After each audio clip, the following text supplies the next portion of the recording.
Welcome, dudes and dudettes. I am back for another episode of the increasingly interesting Ammonite stream. So we had an Ammonite over here that kind of kicked things off way back when in the Carolina Bays episode. And then was it Invasion of the Ammonites? Something. The one about this region. And then recently, the blending in, I talked about the Ammonite structure here that has like the ripples here. It's like it's further distance out here with like a nucleus type thing. Maybe a furthest extent there. Maybe a inner ring somewhere like there that wraps around, but subtle blending in the region where the Great Basin, the Colorado Plateau, and the Mojave Desert were blended.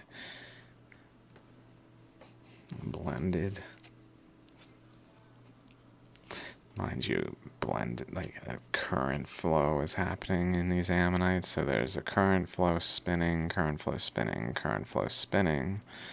And now come to find out, and recently I've been thinking, well, in my last episode or two, talking about a current going this way, over here, and up into here.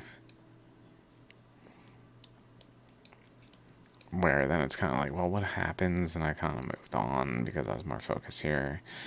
And I still am like, well, I'm not sure exactly, but I'm noticing some things that are interesting. Like,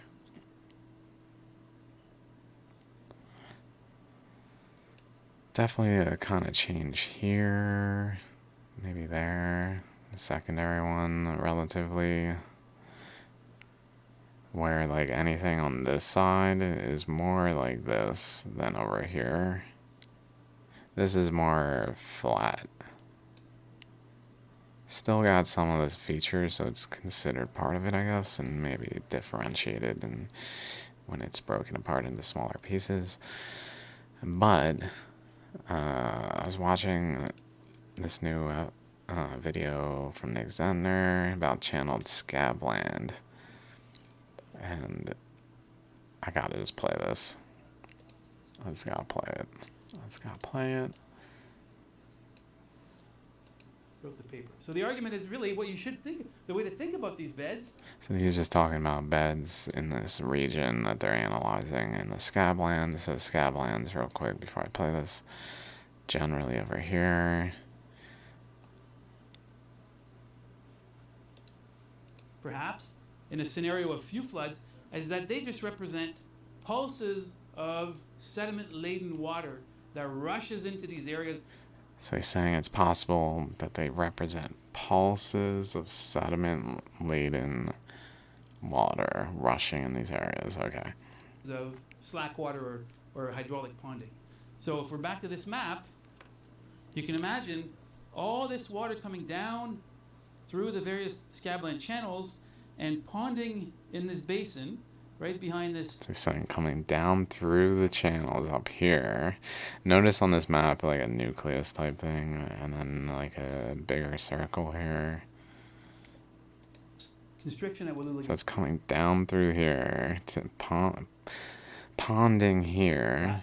And as the water's coming in here, it potentially rushes up this valley and rushes up the Yakima Valley, because we see similar beds in the Yakima.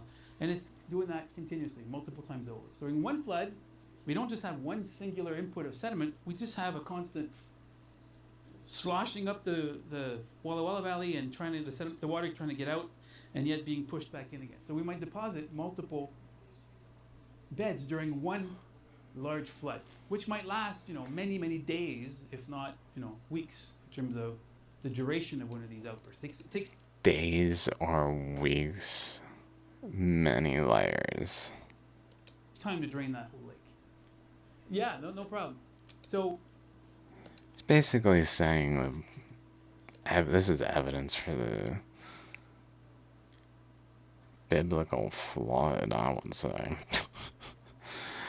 But spinning, so it's churning. Let's go back to that map.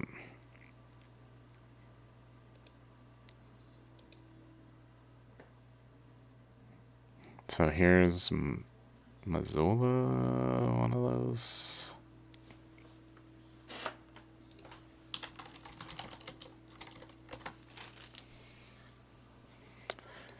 This. Here it is. Okay. Washington, so it's in Montana.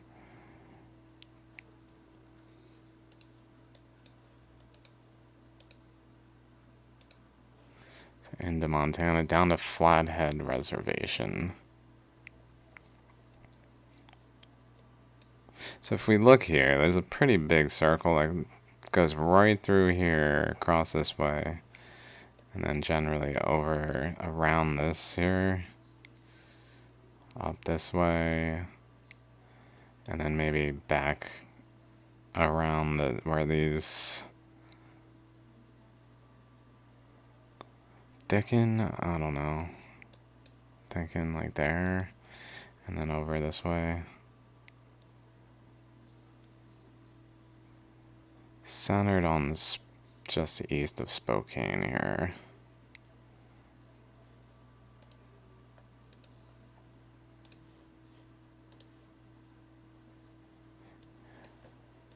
He's saying water coming from this way. It's coming in here, and then it's literally going like this and spinning around and around and around and around and around and around, depositing layers.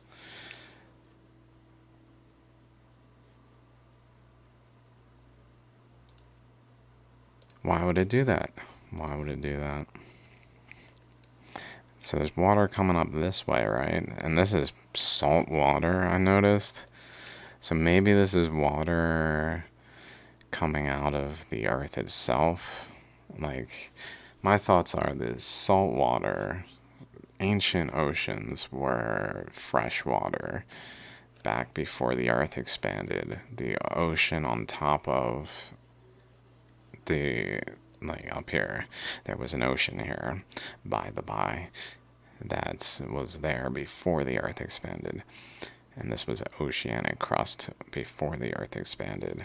And there was no ocean crust because the earth was smaller radius and all continents were conjoined, but there was water on those conjoined continents, including here.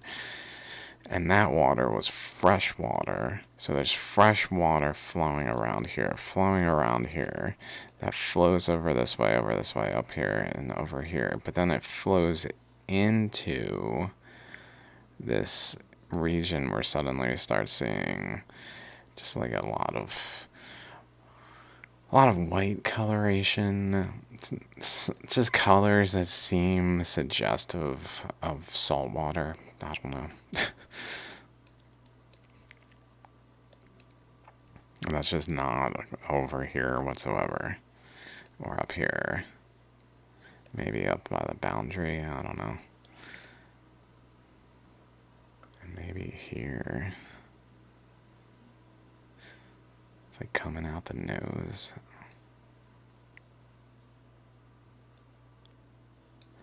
But anyway, so he said though, and this really caught my eye. He said, coming from up above. It rushes up the Yakima Valley because we see similar beds in the Yakima, and it's doing that continuously, multiple times over. So in one flood, coming from above it and around it. So imagine there's a pressure, a current flowing this way that flows in around a wall that's here. So this has got a container here. It's flowing up and in, but it runs into another current. This is what I'm thinking, is there's a current flowing from up here, which before the earth expanded enough for this water to mix with ocean water and become basically salty water in the ocean rather than anything that stayed on land. before then it was still flowing as fresh water up here, so it flowed this way.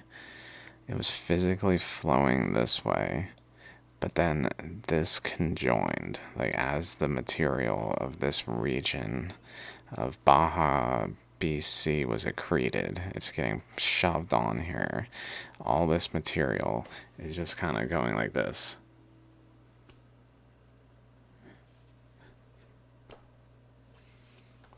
And at the end of it, up here, we still see it, like right here, where it's kind of going in here. So if we follow this way, it runs into here.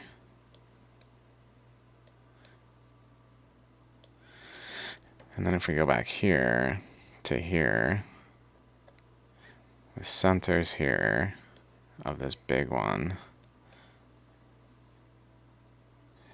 where there's this like flow back to here and to here. If we follow these and just start following them, maybe up here too, along the boundary of this bigger circle's boundary, rather than the inner circle. So there's one going to the inner circle, one going along the outer circle. But if we follow them up here, they join here, and they have this just really pronounced channel, strongly suggestive that this is like, as it's closing, the current going is just forced to go through this channel like this, and probably some other ones like up here.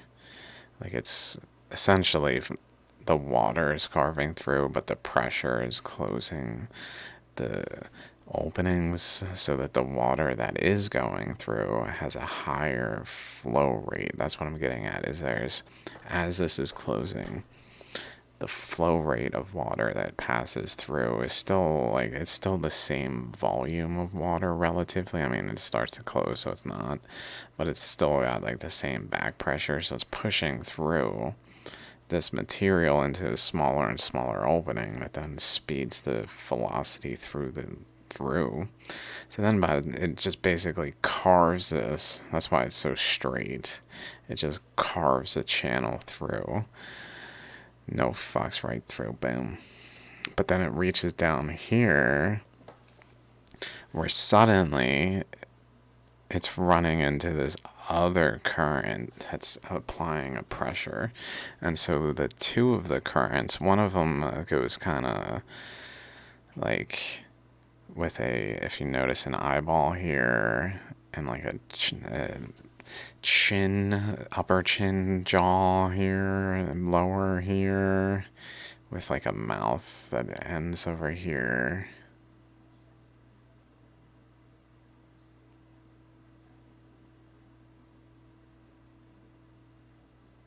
That's kind of what I'm thinking, like it goes over here. Maybe also kind of up there to a degree. But over here. And then wraps around the Idaho batholith.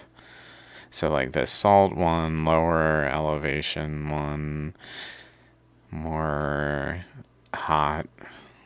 This one's probably much colder, fresh water, and coming from through the mountains that are forming by the compression of the region. So just like a different type of current. One of them's fast and hot, and cold, and just this stream runs in here. And what does it do? It starts to swirl. Presumably, I would say this way. He did this way. Like this. He swirls. We don't just have one singular input of sediment, we just have a constant sloshing up the Walla Walla Valley and trying to... I assume that he's saying that direction because there's some evidence that there's motion in a sort of counterclockwise way. I don't know. The water trying to get out and yet being pushed back in again. So we might deposit multiple beds during.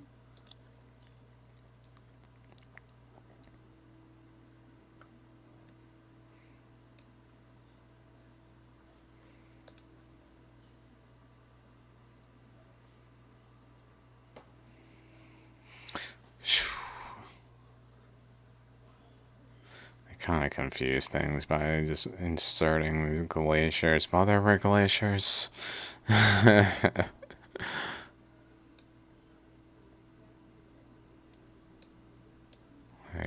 We're just covering up the earth. Well, there were glaciers. So there's this long neck coming up to the head, and then they kind of do this thing where they both have the arm and then the head. Maybe like this, actually. Seems their eyes are kind of looking at each other, so this one's eye is more up here and here, like, and its nose maybe even goes as the batholith. So like this one's eating this one, and this one's eating this one. Maybe it's like two counter currents running into each other. That's just kind of what they're doing. And then creating a bunch of yin yangs. I mean, here's a yin yang, here's a yin yang. There's probably more yin yang like here in general across this way. Also, I noticed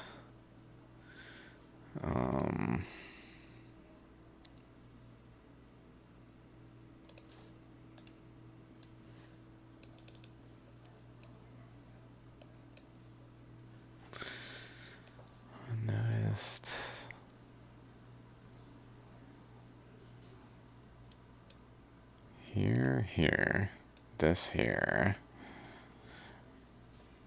Seems kind of like it's dividing something here. Let's see. I guess that's here. So maybe that's dividing this like hexagon thing up here.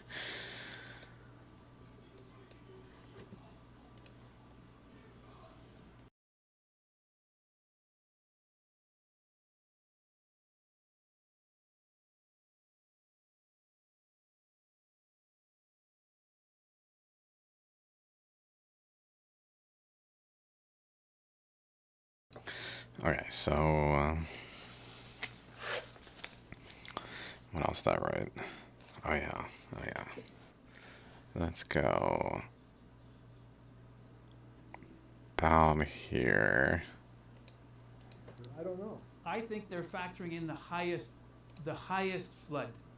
So Talking about the water level in the region and what they have seen. highest watermark. Yeah. So I think they're assuming effectively that one of the most voluminous drainages of Missoula Oh, yeah. is not enough Right. to fill the highest point. If there are subsequent ones that are smaller, then obviously they'll never reach that high point. But even with the biggest, so if you fill Missoula to the highest point that we can identify, the highest elevation, the greatest Yes. volume of water, Right. that's not enough to account for the highest watermarks in the scablands. And it's not even close, apparently. No, it needs I forget what it the needs, number was. it Do you needs have 2 or it? 3 Like, times more Missoula. 3 times more. Yeah, We need, triple the volume, double to triple the volume of Missoula. my God, that alone is like, Yeah, I mean, there's caveats to put in here. For example, they're using the modern topography. We don't know. Makes me wonder if it was swirling, but then there's walls. Like it's because it's swirling, it's ramping up the walls and just creating like a artificial elevation around the boundaries. That's not really like the totality of the volume, but that's how high the water level is going because of the spiraling of the water. What the landscape looked like, 17 or 15, 16,000 years ago. So when you use this and you represent the surface that you have to flood, the modern Columbia River has done a lot of erosion, right? So there's a space there that's been created since the Missoula flood that is going to be part of the water that's modeled as missing. So we have to sort of be aware of that, and I can't remember if they account for that or not, But there's been more recent work, modeling work, taking the similar approach, and it still comes short. But that was one of the first ones that kind of just clearly said, yeah, there's a continuity problem here. There's not enough water in the basin to flood it properly. And in case it's unclear to you, this is a pretty new map from Richard Waite, and he's got big blue arrows, and we're shunting water from the east. There's no big blue arrows coming straight south. So if you're thinking this is Jerome's map, and like, that's not what we're doing here. So it's always a question of how are you going to get water into this Moses Coulee, which we're going to be asking very specifically on Thursday and on Friday during Jerome's talk as well. Like, this is really, this is our side of the channeled scablands. This is the area we can get to in our time allotted. And the western part of scablands, it's perfect for us because that's the most prime country that Jerome's asking about as well. You can see that Okanagan River right there. My God. Yeah, coming through. Yeah.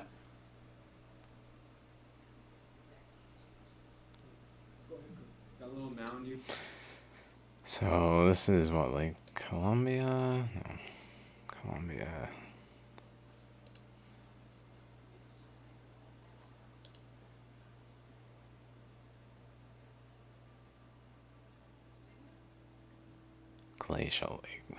Glacial Lake Columbia. That's over there though. Maybe it reaches over there. Oh yeah.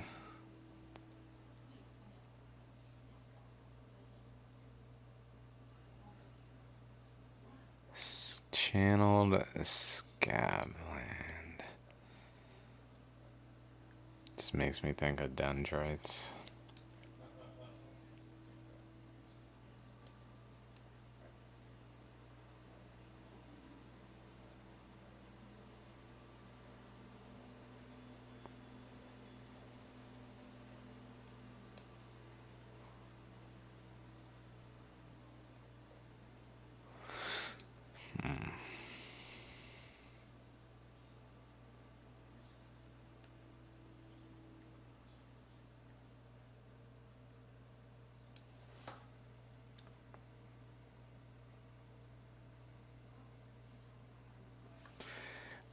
There's thick sediments over here from this process.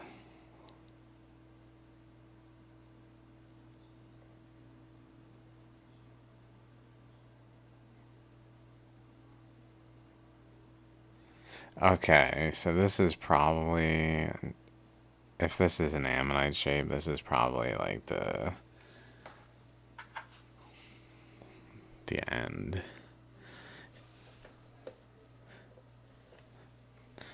Where it wraps over top itself. Maybe even all the way over here. Kind of behaving. Maybe not all. To the channel, at least.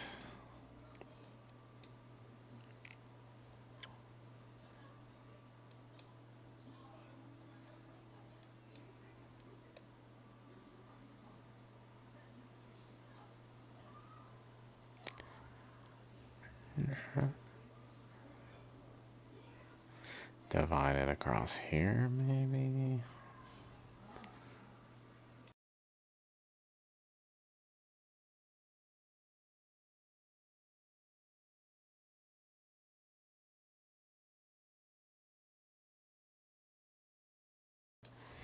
Okay. Unfortunately, that's about all I had to say, was just there's an Ammonite here. I don't really know that much about this. Oh yeah, what's crazy is, guess when this is happening. If you don't already know, it's recently. Channeled scablands when?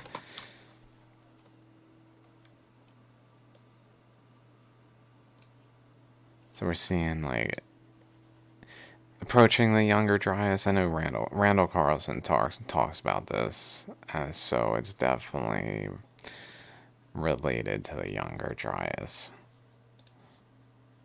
That's huge. If you guys don't realize how huge that is with regard to my work, holy crap!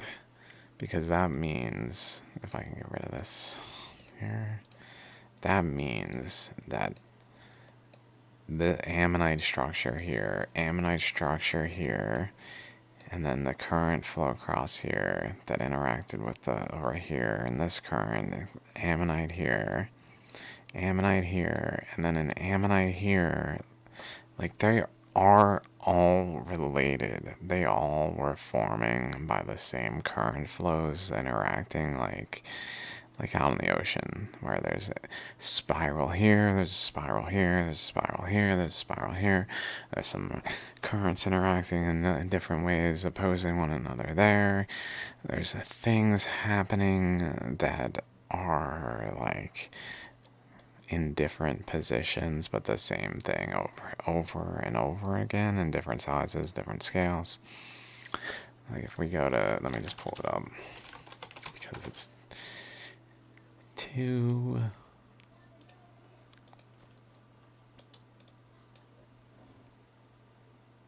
like a current flowing along, and then it flows into a spiral, but then it flows on some more, and then there's a little spiral on the back of this spiral over here.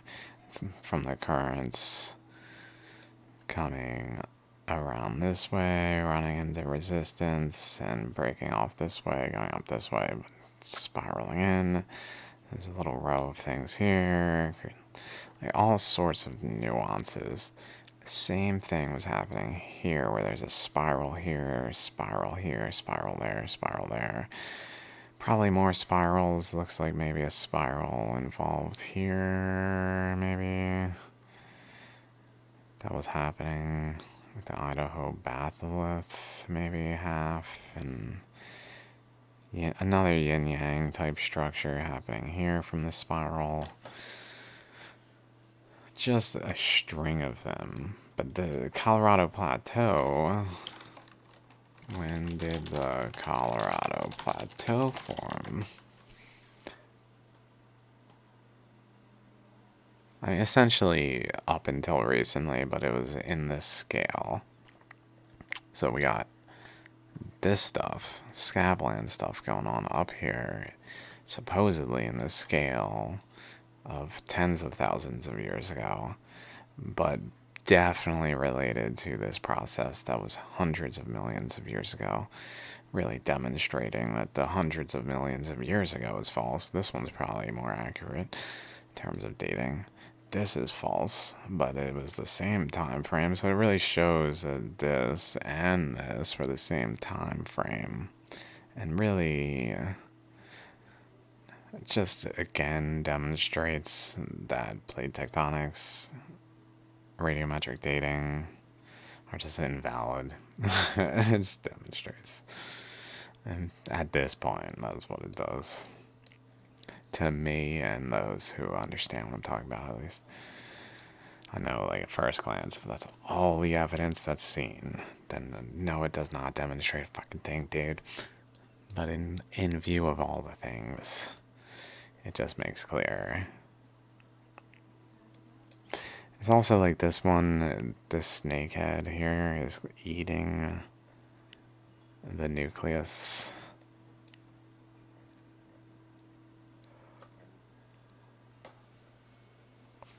Wonder if this is like a nucleus here. Whoa, little ridge.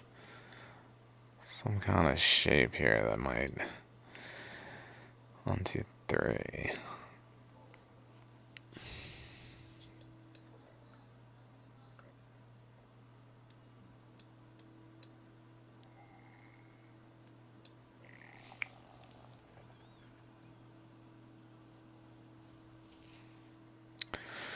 It's so subtle. It's so subtle.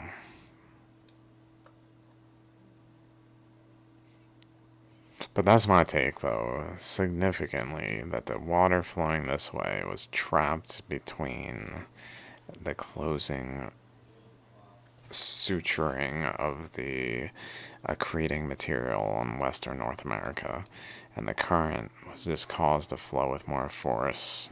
And so when it reached this other current, it just spiraled here and held a boundary to prevent mixing of the salt, maybe, in a way, as well as just the natural boundary that was forming from other reasons. Maybe just the overall balance between the two. One region that kind of pulled fresh water, one region that the salt water kind of pushed up to and squeezing that region. I don't know.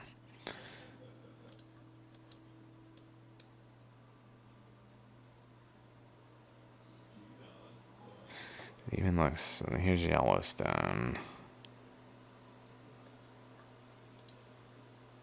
Yellowstone here.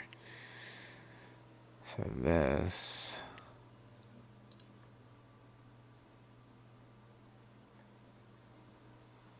maybe there.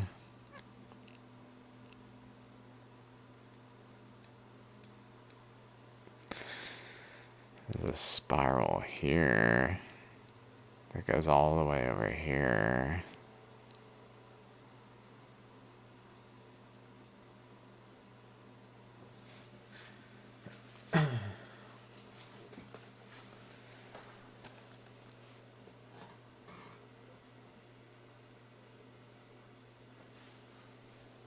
What the?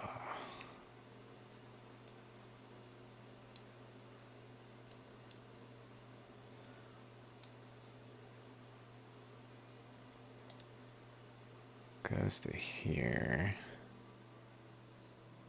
Where?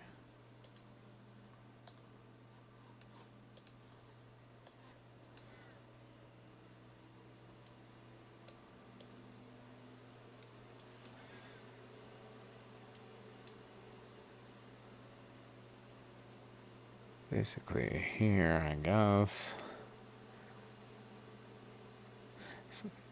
Okay, here we go.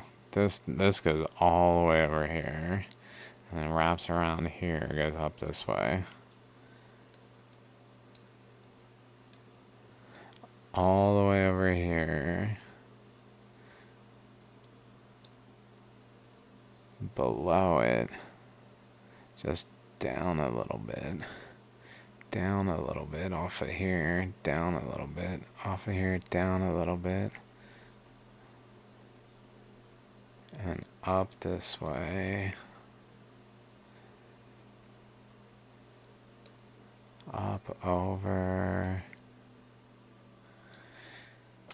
And then I guess this stretch here has a lot more flow.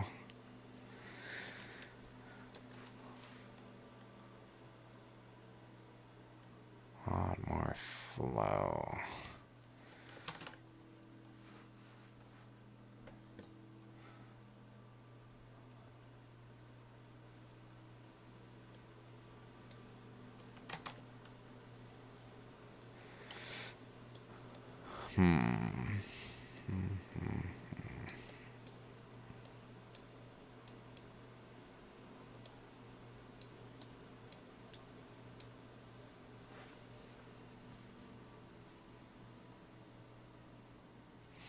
Oh, and then this current here that went across here, went through here, it bends.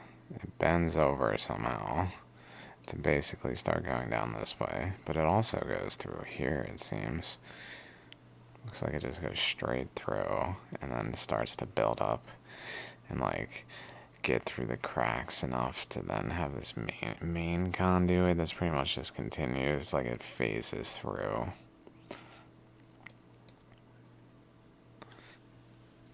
And then continues out here.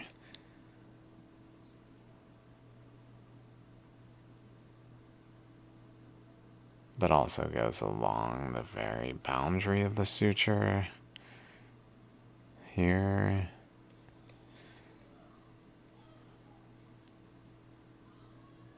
Which required it to bend. Although maybe that was more directly the path initially until the earth started to expand, and then this was more direct. I'm not sure. Like this might have been straight to go this way and then to go this way. Before the earth expanded would have looked more like it just going across like this. Like this.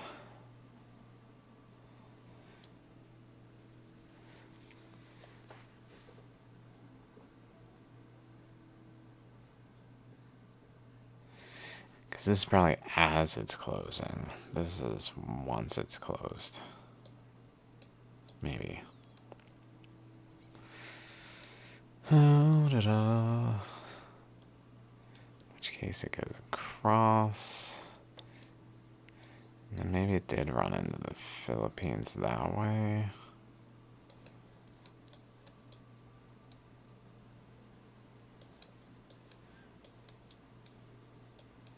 Cross.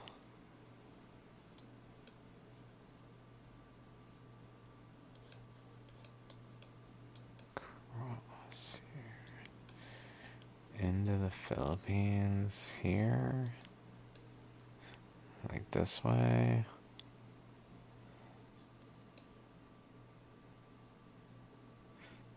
Through there.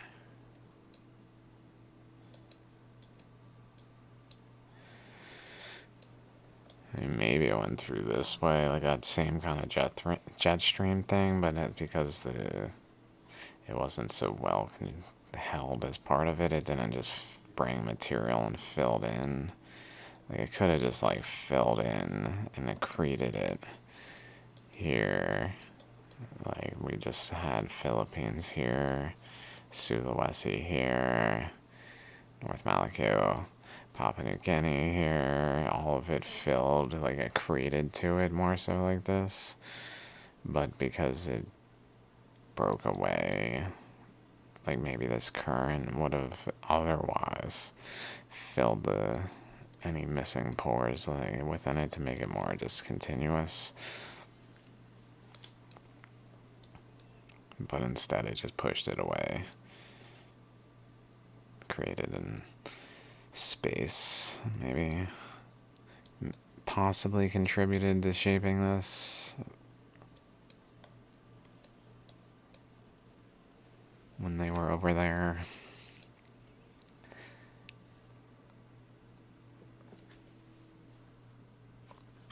Okay. I guess I'll be back. See you guys soon. Thanks for hanging out. Peace.